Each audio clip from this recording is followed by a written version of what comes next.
Boa noite. Está começando diretamente da Universidade Castelo Branco, no Rio de Janeiro, o Direto da Redação. Obrigado pela sua companhia. E a gente vai estar disponibilizando agora o nosso link no Facebook, onde vai estar esse vídeo, esse programa de hoje. www.facebook.com/direto da redação. O programa de hoje é um tema difícil, complicado. A gente vai falar um pouquinho de saúde pública, abrangendo também um pouco da saúde privada. O que está acontecendo com a saúde da população? Por que tanto descaso? Falta de médico nos hospitais? Falta de medicamentos? O que está acontecendo com a saúde da população? E para conversar conosco nessa noite, nós trouxemos ele que é doutor, presidente do Sindicato dos Médicos, doutor José Alexandre Romano, é isso? Boa noite, doutor. Boa noite. Falei teu nome certo, doutor? Eu sou diretor do sindicato. Presidente, doutor Jorge Darzi. Tá. E sinto muito honrado estar representando ele aqui. Desculpa, tá, doutor? E ele também que é diretor do Sindicato dos Servidores Públicos Federais. No caso, né? Diretor. Eu não estou dando uma dentro hoje, né? Não, tá. E também é bacharel em Direito, né, Adilson? Sim, é verdade. Adilson Marcos. Adilson Marcos, é uma satisfação enorme estar aqui com todos. E obrigado pelo espaço, né? Obrigado pelo convite. Espero que possamos contribuir com esse debate aí. Seja bem-vindo, Adilson.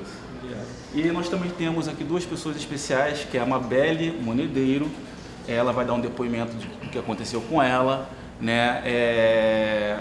Mabelle, boa noite. Prazer, Fábio, boa noite.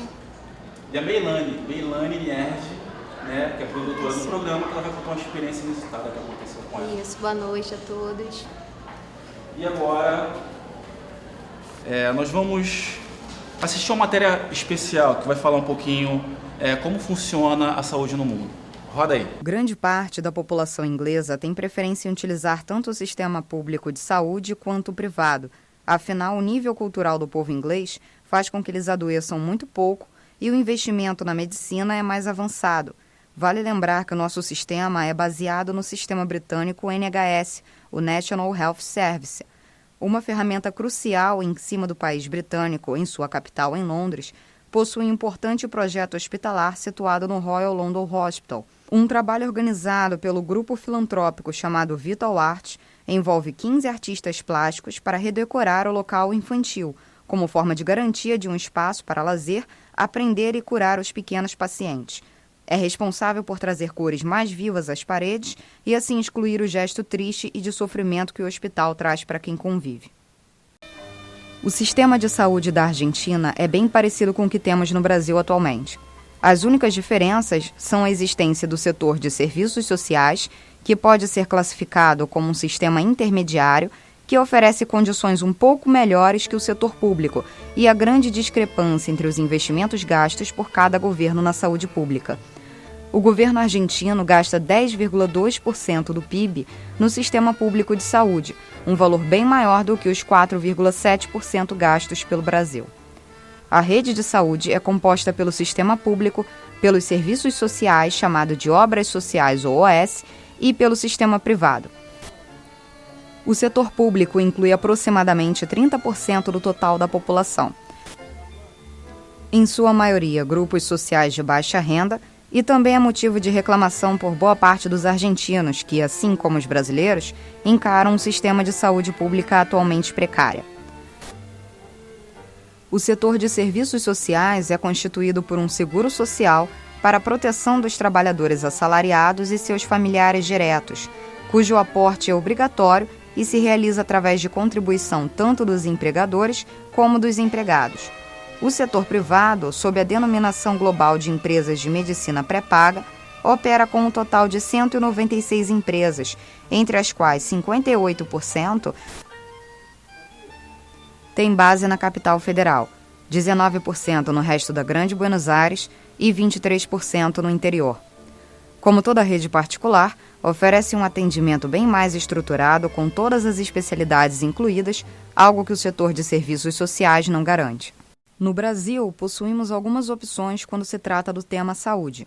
Temos o SUS, o Sistema Único de Saúde, que se trata da rede pública do país, a rede particular e os convênios. Diferente do Brasil, no Canadá existe efetivamente um único sistema público de saúde. Dessa forma, os pacientes são atendidos igualmente, sem distinção por classe social. Até quem tem mais condições financeiras é atendido pelo sistema. Sendo assim, mesmo que o caso do paciente seja de aguardar em fila de espera, ele aguarda assim como os pacientes de menor classe social. Em entrevista à BBC, o médico brasileiro Fábio Cury nos fala como funciona o sistema de saúde no Canadá. Fábio diz: a vantagem de ter um sistema realmente único, como acontece no Canadá, e não ter um sistema paralelo, como o sistema privado ou o plano de saúde, é que todo mundo tem que ser tratado e bem tratado sob aquele sistema público. No Canadá, toda a população tem acesso aos mesmos tratamentos, aos mesmos médicos, independentemente da sua classe social. Gente, retornando agora, acabamos de assistir um vídeo muito interessante que fala de como é a saúde no mundo. Então, vamos voltar agora. Agora a gente vai falar sobre impostos, tá? Nós fizemos uma pesquisa no site www.impostômetro.com e lá tem um relatório do Instituto Brasileiro de Planejamento e Tributação junto com a Associação Comercial de São Paulo, ok? E foi publicado lá que o Brasil é o 8º país que mais arrecada imposto no mundo. E em 2013 foi arrecadado cerca de 1 trilhão e 700 bilhões de reais. Em 2014, 1 trilhão e 800 bilhões de reais. E em 2015 bateu todos os recordes, tá? Foi arrecadado cerca de 2 trilhões de reais.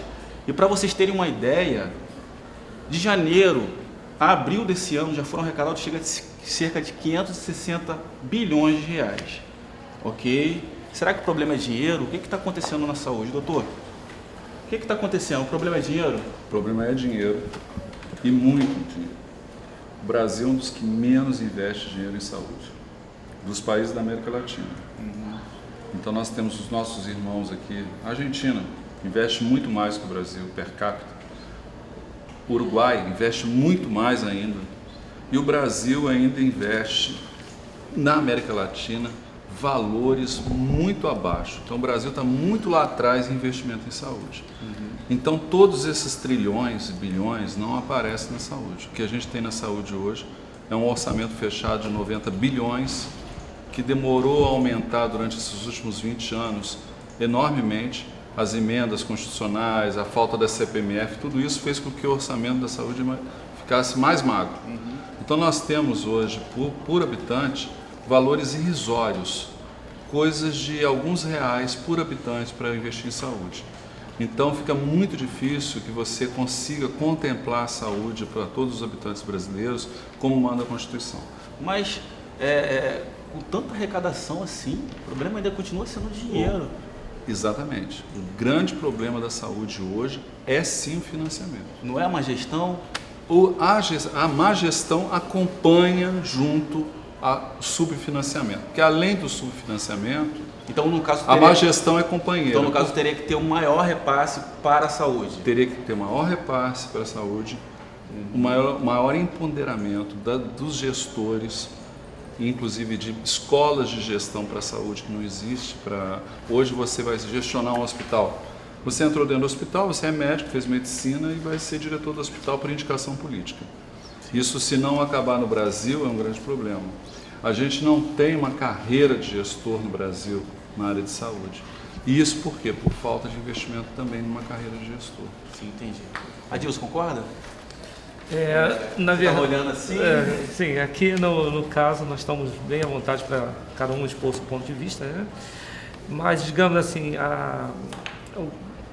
lá para o período de 1985, 86, nós tivemos o evento da 8ª Conferência Nacional de Saúde. Na 8ª Conferência Nacional de Saúde, ficou acertado determinadas diretrizes, como criação do SUS, foi criado uma série de, vamos dizer assim, de mudanças, foi diretrizes que foi dado até como revolucionário na época. Mas o que é que acontece? E hoje nós estamos, vamos dizer assim, pagando esse preço, porque tudo isso foi criado com base no artigo 196 da Constituição. A Constituição do Brasil, ela diz assim, artigo 196, saúde é direito de todos e dever do Estado, mediante as políticas públicas. Então nós temos a nossa Constituição da República Federativa do Brasil, ela começa cheia de direitos. Ela é direito disso, direito daquilo, mas ela não tem bem essas garantias. Então todas as pessoas querem o direito. Mas e relacionado a essa questão da 8ª conferência, ela deu muita ênfase, foi, se não me falha a memória, em torno de 4.000 delegados. Né? Se não me falha... Logo depois da Constituição, né? 1988. Foi Sim, antes, sim, foi sim. antes, Ela foi antes. Eu fui delegado na 8ª conferência. Ah, é? Sim. Eu fui delegado. Onde teve as diretrizes também de saúde do A trabalhador, né? 8ª Conferência Nacional de Saúde. Sim, sim. No caso, foi... só para não fugir a linha de raciocínio. Não, então, tudo bem, está tranquilo. Então, o que acontece? Foi dado uma ênfase muito grande na questão do direito, principalmente da dignidade humana, que está lá no início, no fulcro, na cabeça, no caput da Constituição. Então, foi enfatizada a questão da dignidade humana acima de uma série de coisas. Então, está lá bem enfatizado isso. Mas o que eu estou frisando bem é o seguinte: a Constituição tem um monte de direitos, mas a questão que nós não temos é como garantir esses direitos. Eles não estão sendo... Não, na verdade, assim, a Constituição virou vamos dizer assim, um conjunto de leis, né? Um ordenamento jurídico que, na prática, é impraticável. É impraticável. Então, quando pega e fala da questão do salário, o salário está dizendo que ele deve garantir, na verdade, o lazer, a habitação, a moradia, uma série de coisas que não está. Então, é muito fácil a pessoa citar a Constituição. E cada ano que tem, se acrescenta emenda, se acrescenta uma série de coisas. A Constituição do Brasil está sempre sendo adulterada. E ela caminha, na verdade, para amanhã ou depois o Brasil deixar até de ser Brasil. Doutor, o brasileiro, ele trabalha um ano inteiro, 5 meses, vai para o Estado. O que você acha disso? 5 meses do que ele trabalha, ele vai no hospital e não consegue atendimento. O que eu posso dizer é o seguinte: em relação a essa máxima que tem sido colocada no setor do empresariado brasileiro, que o brasileiro trabalha 5 meses para pagar impostos, isso não é bem verdade.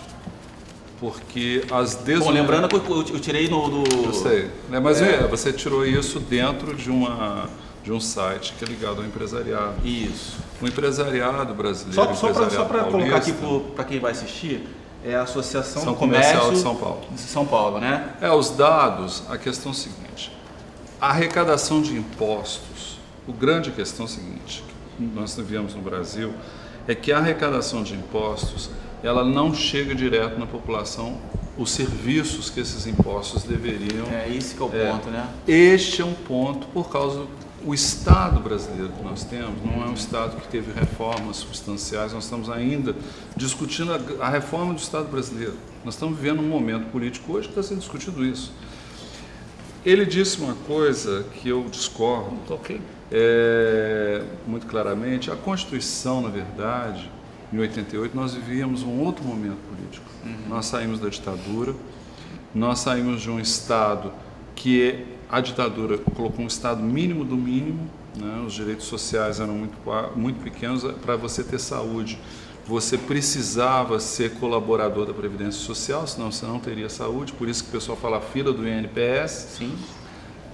O que aconteceu? Em 86 houve a Conferência Nacional de Saúde, eu estava na conferência, e foi colocado, na verdade, um modelo de reforma sanitária para universalizar os serviços de saúde. Em 88, na Constituição entrou a universalização do serviço de saúde, só que nós tivemos uma derrota na Constituição de 88. Sim. Na época existia o Centrão, e esse sistema, que foi todo ele concebido, em 90% para ser um sistema público, igualitário, universal, Que tem as diretrizes do SUS, né? ele passou a ter não a colaboração do setor privado, mas está na Constituição que o setor privado ele é partícipe desse sistema. Sim. Ora, ele na verdade ele subverte esse sistema. Não interessa o setor privado nem aos governos que subsidiam o setor privado a manter um sistema público de qualidade. O governo investe no setor privado dos planos de saúde. Doutor, agora eu vou ter que chamar aqui Eu vou voltar com vocês dois, réplica, com a sua resposta. No próximo bloco a gente vai conversar com duas meninas aqui que estão aqui, elas vão dar o depoimento delas. Fica aí, daqui a pouco a gente volta.